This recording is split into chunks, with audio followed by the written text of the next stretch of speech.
বাবু, ও বাবু, শুনে যা, একটু ঘর থেকে বেরো।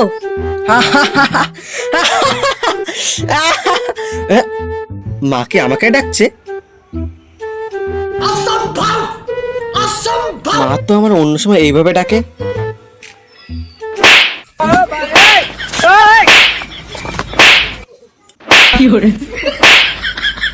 এ বাবু শোন না, টুম্পা আসছে, তাড়াতাড়ি আয়।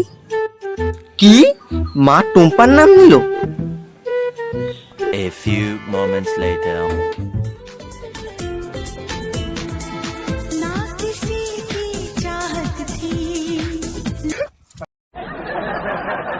কই টুম্পা, কই মা? তুই তো আসছিলিস না, ওই জন্যই তোকে বললাম চল শিগগিরই দিদি বাড়ি যেতে হবে। আম লিচুগুলো আছে, এগুলো নিয়ে যেতে হবে, তাড়াতাড়ি চল। এই যে আম লিচুগুলো ব্যাগে ভর, সব এক এক করে ব্যাগে। এই যে আমগুলো ভর, তাড়াতাড়ি ভর। আগে লিচুটা রাখিস, আমগুলো আগে রাখতে পারিস না? বোকা নাকি তুই, কিছু বুঝিস না? লিচুটা তো পুরো গলে যাবে, এটাও বুঝিস না তুই? ভাবছিলাম টুম্পা